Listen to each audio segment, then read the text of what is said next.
तर महाराष्ट्र देशाची आजची सुरुवात करूयात एबीपी माझाच्या एका एक्सक्लुझिव्ह रिपोर्टनं गेल्या 2 महिन्यांपासून महाराष्ट्रामध्ये पेटलेल्या मराठा आरक्षणाच्या आंदोलनानंतर आता लढाई रंगणार आहे ती न्यायालयामध्ये आणि त्याच न्यायालयामध्ये सरकार मराठा आरक्षणाची बाजू कशी लावून धरणार आहे याचे तपशील फक्त माझाच्या हाती लागलेले आहेत। मराठा समाजाला आरक्षण मिळवून देण्यासाठी शिंदे सरकारचा नक्की ॲक्शन प्लॅन काय आहे, भूतकाळामधल्या कोणत्या चुका सरकारला टाळायच्या आहेत आणि मराठा समाजाचं मागासलेपण सरकार कसं सिद्ध करणार याचा संपूर्ण ॲक्शन प्लॅन आमच्या हाती लागलेला आहे। मराठा आरक्षणाची बाजू न्यायालयामध्ये लावून धरणाऱ्या वकिलांशी चर्चा करूनच आम्ही आज सरकारचा ॲक्शन प्लॅन महाराष्ट्रासमोर मांडतो आहोत।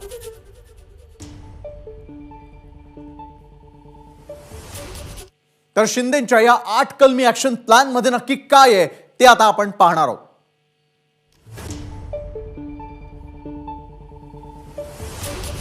मराठा समाजाचे एसीबीसी आरक्षण ज्या कारणांनी रद्द केलं ते सर्व कारणांचे निराकरण करण्यासाठी सरकार प्रयत्नांची पराकाष्ठा करणार। त्यासाठी अशा याचिकांची सुनावणी अँटी चेंबरमध्येच घेण्याचा नेहमीचा प्रघात टाळून खुली सुनावणी घ्यावी यासाठी न्यायालयाला विनंती करणार। मागासलेला दर्जा मिळवण्यासाठी मराठा आरक्षणाची न्यायालयीन लढाई ताकदीनिशी लढली जाईल। मराठा मागास दर्शवणारे हमाल माथाडी कामगार अहवाल, घरेलू महिला कामगार अहवाल, ऊसतोडणी कामगार अहवाल, आत्महत्याग्रस्त शेतकरी अहवाल प्रभावीपणे मांडणार। गायकवाड आयोगामधील सहपत्रांचे इंग्रजीतले भाषांतर न्यायालयाच्या सुनावणीमध्ये प्रभावीपणे मांडणार। न्यायालयानं सार्वजनिक सेवेमधील मराठा समाजाच्या प्रतिनिधित्वाची टक्केवारी मोजताना अनपेक्षित सूत्र मांडलंय। यात मराठा प्रतिनिधित्वांची टक्केवारी खुल्या प्रवर्गाच्या 48% बरोबर मोजली गेली आणि खरं तर ही टक्केवारी एकूण 100% बरोबर मोजली गेली पाहिजे होती। हे अन्यायकारक व घटनाबाह्य सूत्र दुरुस्त करण्यासाठी ही बाब माननीय न्यायालयाच्या निदर्शनास प्रकर्षानं आणली जाईल। त्यासाठी न्यायमूर्ती गायकवाड आयोगाच्या अहवालामधील सर्व संख्यात्मक माहिती, सविस्तर तपशील, सर्व तथ्य इत्यंभूतपणे न्यायालयापुढे मांडण्यात येतील। एसीबीसी आरक्षण रद्द करताना ज्या त्रुटी दर्शवलेल्या आहेत त्या त्रुटी मागासवर्ग आयोग अधिकची माहिती संकलित करून दूर करेल। तर एसीबीसी आरक्षण रद्द केल्यानंतर जस्टिस दिलीप भोसले समितीने दिलेल्या अहवालातल्या सूचना आणि पर्यायांवरती सरकारनं तातडीनं काम सुरू केलेलं आहे।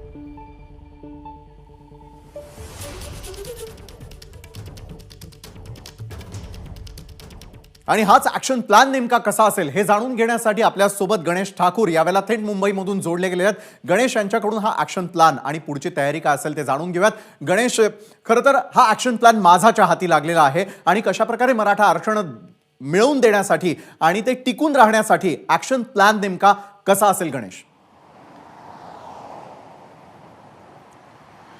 विशाल, पुढचे 2 महिने हे सरकारसाठी कसोटीचे असणार आहेत आणि स्वतः मुख्यमंत्री या आव्हानाला किंवा या कसोटीला सामोरं जात आहेत आणि या जो ॲक्शन प्लॅन आपण जो दाखवला त्या ॲक्शन प्लॅनमध्ये अनेक मुद्दे आहेत आणि क्युरेटिव्ह पिटिशन एक मात्र विंडो आहे जर सरसकट आरक्षण मराठा समाजाला द्यायचं असेल तर।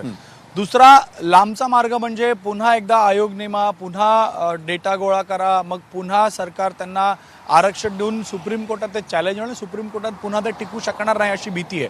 म्हणून क्युरेटिव्ह पिटिशनचा विंडो ओपन झाल्यानंतर त्याला आपण कसं पुढे नेऊ शकतो यावरती मुख्यमंत्र्यांचं भर आहे। हे 8 मुद्दे आपण सांगितले की राज्य सरकार काय करत आहे।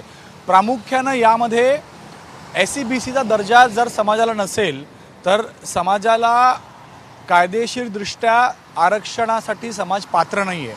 म्हणून एसीबीसी ॲक्ट जो रद्द झाला किंवा ज्यामुळं आरक्षण मिळू शकलं नाही त्याला पुन्हा एकदा न्यायालयासमोर ठेवण्याचा प्रयत्न होणार आणि यासाठी अनेक दाखले दिले जातील कशा प्रकारे गोरगरीब मराठा समाज ची टक्केवारी जास्त आहे आणि त्यांना या एसीबीसी ॲक्ट अंतर्गत घेऊनच त्यांना आरक्षण दिलं गेलं पाहिजे आणि यासाठी ज्या त्रुटी आहेत त्या दूर केल्या जातील। सर्वात महत्त्वाचा मुद्दा म्हणजे जी टेक्निकल बाब आहे जी राज्य सरकारच्या फेवरमध्ये राज्य सरकार त्याचा वापर करून क्युरेटिव्ह पिटिशनच्या माध्यमातून पुन्हा एकदा आरक्षण सरसकट देण्याचा प्रयत्न करणार आहे ती म्हणजे ज्या टक्केवारी मोजली गेली आहे। जयश्री पाटील यांच्या जजमेंटमध्ये 5 जजेसचं जजमेंट होतं 2021चं ते त्यामध्ये त्यांनी ओपन कॅटेगरीमधले जे 48% आहेत त्याच्याच खुल्या प्रवर्गाच्या 48%ची मोजणी केली गेली. मराठा समाज टक्केवारी आपण पाहिली तर. पण इंदिरा साहनी यांचं जजमेंट आहे, जे 9 जजेसचं जजमेंट आहे, त्यामध्ये आर्टिकल 114चा वापर करून इंदिरा साहनी यांनी 100% टक्केवारीतून मोजणी करावी अशा प्रकारचं जजमेंट आहे. तर हे जजमेंट मराठा समाजाला लागू होतं. आणि उदाहरणार्थ जर 5 जण 100 लोकांपैकी जर समोर येत आहेत तर त्यांची टक्केवारी फक्त 5% होते, जी कमी असते. जर 48 लोकांपैकी 5 लोक आपण पुढे करू तर ती टक्केवारी वाढते. आणि म्हणूनच मराठा समाजाला या मोजणीच्या आधारे आरक्षण मिळू शकलं नाही. जर 100% बरोबर मोजलं गेलं, मोजणी झाली, तर मराठा समाजाची टक्केवारी कमी होते आणि त्यांना आरक्षण मिळू शकतं आणि इतर समाजावरती त्याचा परिणाम होणार नाही, त्यांनाही न्याय मिळेल. आणि म्हणून ही बाब न्यायालयासमोर मांडण्यासाठी सरकार लीगल ॲडवायझर्स म्हणा किंवा सिनियर काउन्सिल्स तज्ज्ञांची एक मोठी टीम बनवते, जी आत्तापासूनच कामाला लागली आहे.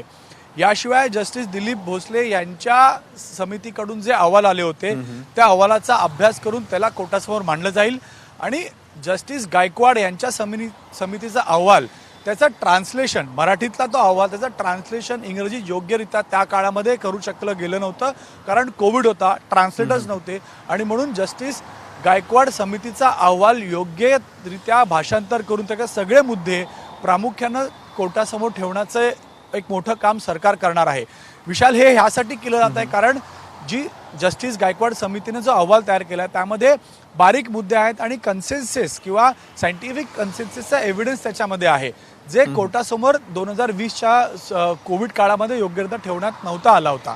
आणि म्हणून जे कन्क्लुजन आहे जस्टिस गायकवाड समितीचं, ते योग्यरित्या न्यायालयापुढे जर ठेवलं तर मराठा समाजाला आरक्षण मिळवण्यामध्ये मोठं यश मिळेल असं सरकारचं म्हणणं आहे किंवा तज्ज्ञांचं म्हणणं आहे. आणि यासाठी त्याच्यावरही काम केलं जातं. आणि ज्या त्रुटी होत्या त्या त्रुटी दूर करण्यासाठी एक समिती तर बनवलीच गेली आहे. आणि या सगळ्या लीगल ॲडवायझर्स म्हणा किंवा तज्ज्ञांच्या मदतीनं आत्तापासूनच एक स्ट्रॉंग ग्राउंड क्युरेटिव्ह पिटिशन तयार केलं जाईल. आणि यासाठी हे 8 मुद्दे आहेत जे आपण दाखवलेत आणि यावर काम करून स्वतः मुख्यमंत्री यावर लक्ष देऊन आहेत. आणि हे या कमिटी किंवा या लीगल ॲडवायझर्सच्या माध्यमातून, काउन्सिलच्या माध्यमातून सरकारची भक्कम बाजू कोर्टात ठेवण्याचा प्रयत्न सरकार करणार आहे. बरोबर. गणेश, जो मास्टर प्लॅन एबीपी माझाच्या हाती लागलेला आहे, एबीपी माझाच्या सर्व प्रेक्षकांपर्यंत आपण पोहोचवलात आणि सविस्तर विश्लेषण करून सांगितलं, त्यासाठी आपले खूप खूप धन्यवाद. एबीपी माझा, उघडा डोळे बघा नीट.